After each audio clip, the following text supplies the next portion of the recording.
And then we prototype, and I won't go into too much detail, but every 4 days we went back to the field with new ideas and new concepts. In the very beginning, it's just ideas printed on paper, just pictures that visually people can respond to.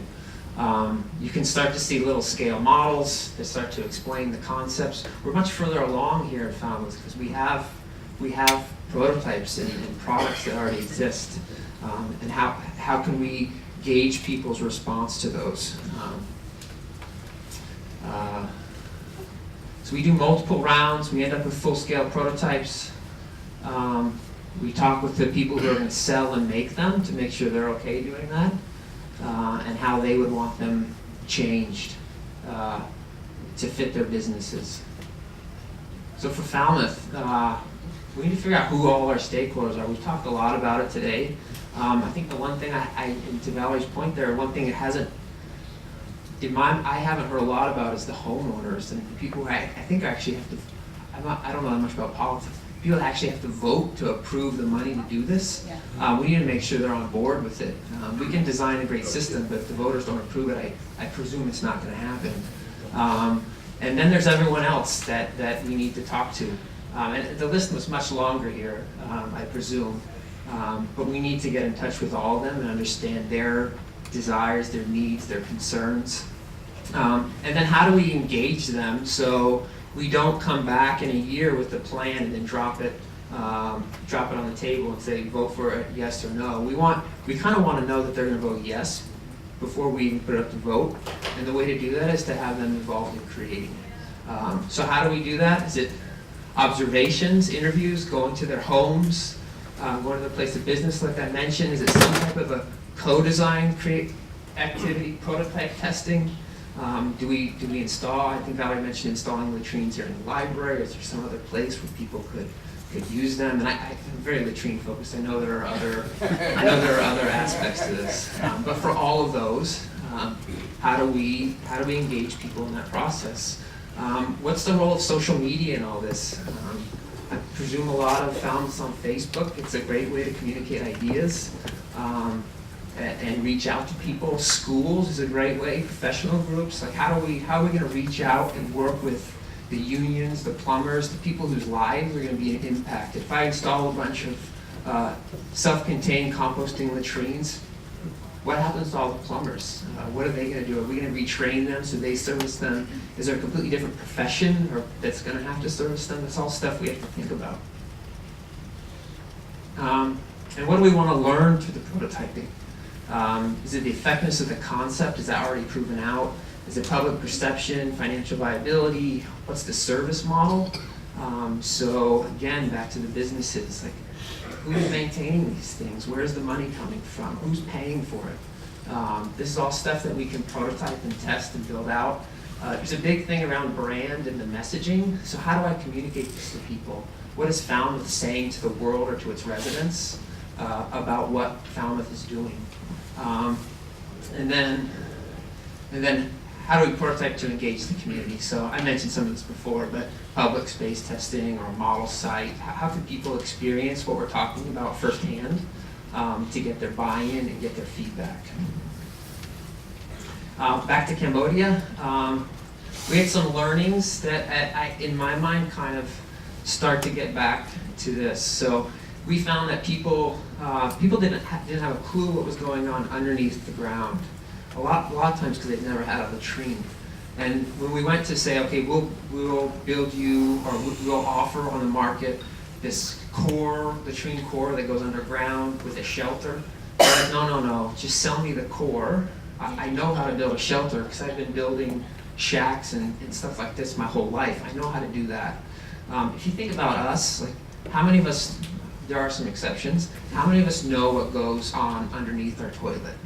How many of us actually really care? Most of our consumers care about what the aesthetics are of their porcelain bowl and their sink. And that's what they want to decide on. They don't necessarily care about anything else as long as it works. And I think that's very powerful for us. If we can show them that it works at least as good as what's there right now, maybe better, but satisfy their needs for the aesthetics and the aspiration around the product itself, then we can have something that could work here. And it's, I mean, I haven't thought a lot about it. I'm guessing it's probably not a plastic latrine bowl. We gotta match at least the performance of what we have right now. In Cambodia, there was an overload of choice. So we were trying to sell, there are these books that the Ministry of Rural Development was already using. It was a flip book, like a 3-level flip book, and I could flip between different shelters and different slabs, different pits. And there were enough options that there were probably 1,000 permutations. And you're asking somebody who's never bought one of these ever to choose from 1,000 options. And we ended up boiling it down to one choice. So this is the one you get if you want something at all.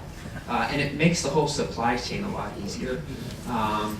And it worked there. I don't think you probably can't boil this down to one choice, but maybe there's one choice of the guts of the latrine and 20 choices of the toilet bowl that people care about. So I think there's learnings here, even though it's 12 hours different. It is actually the other side of the world.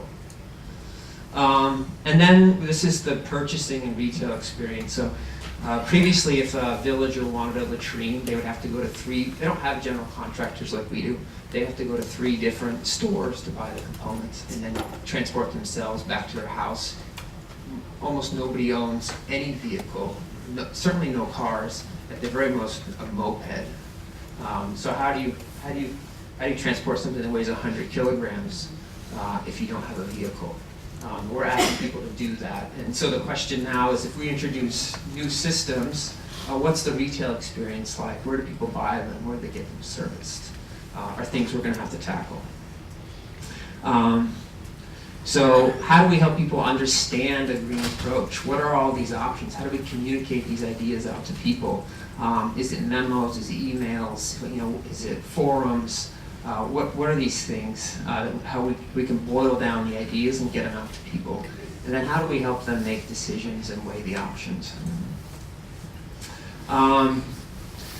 Implementation. So we end up, this project in Cambodia has been going for about 2 years. And we have about 100 businesses now selling this thing. And we have about an installed base of about 40,000 latrines. And there's some basic things here where we just use, this is the original picture I showed, we use these basic visualization tools. Like on the roadside, this display goes on the roadside with a poster, really simple graphic stuff, but it lets people see what they're buying. So how can I help the residents of Falmouth visualize what they're buying into here? We ended up consolidating some components so there could be more self-installation. And for me, the question is Falmouth is, what are we going to ask residents to do versus what are we going to have contractors come in and do? How much are we leveraging existing knowledge sets with the technologies we're going to use versus having to create new knowledge sets?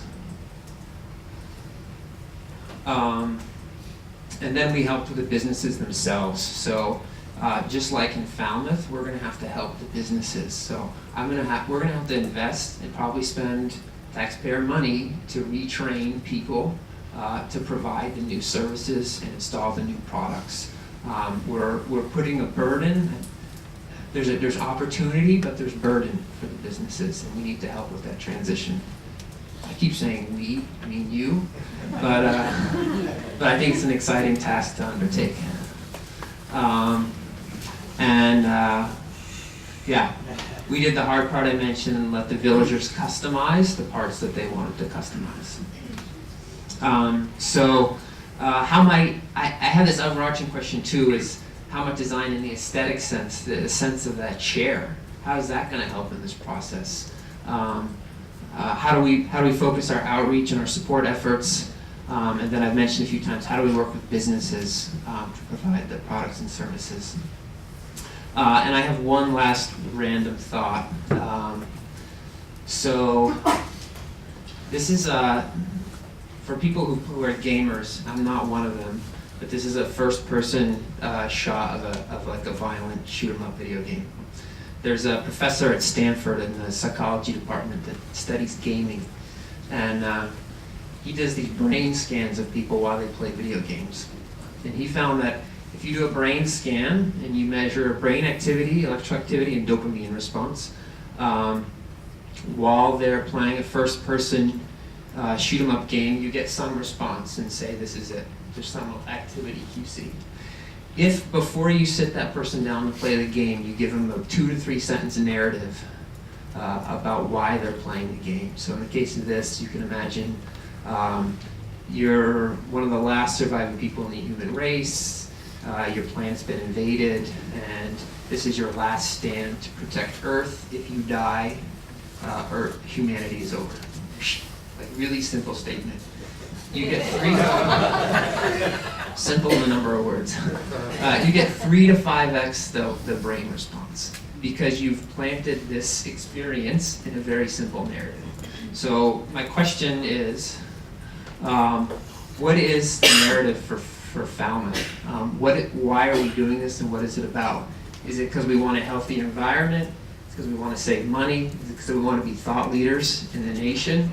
Do we want new and better jobs? Like, why are we doing this? I think it's very critical that Falmouth and people who are really pushing this develop a narrative that the whole community can engage in and actually help shape. So I think that's important. And then where will the innovation be? It's going to be in products, services, businesses, financing, regulations, policy. From what I've gleaned this morning, it's going to have to be in all of them. So it's a big task. It's an exciting task. I would just advocate that as best you can, involve the citizenry, the folks that are going to have to come up with the 50 grand or the 80 grand to pay for any initiative, much less a green initiative. Thank you.